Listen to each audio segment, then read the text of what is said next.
Shpella Hira. Tregimi I shpalljes së parë në shpellën Hira. Pejgamberi Muhammed a.s. ishte një njeri I ndershëm dhe I drejtë që urrente idhujtarinë dhe mëkatet e shoqërisë së tij.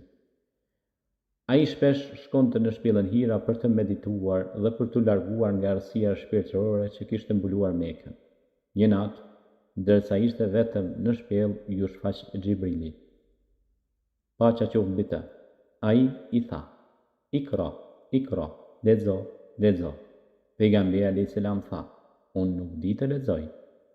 Xhibrili e përqafoi dhe përsëri tha: Lexo në emër të Zotit tënd që të krijoi. Këto ishin fjalët e para të shpalljes hyjnore nga Allahu xhallashanuhu.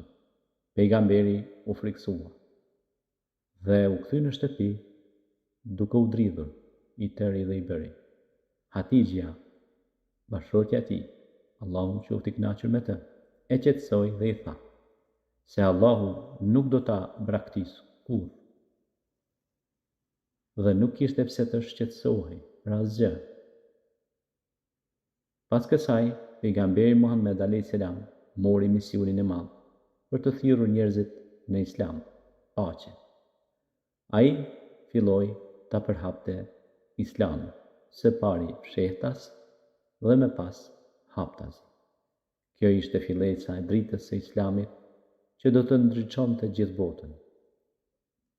Ngjarja e shpalljes në shpellën Hira është një ngjarje e pastërt islame që tregon se Islami erdhi si mëshirë nga Allahu për të gjithë njerëzimin. Andaj, ata që janë paqësorë dhe duan paqen, le ta përqafojnë atë.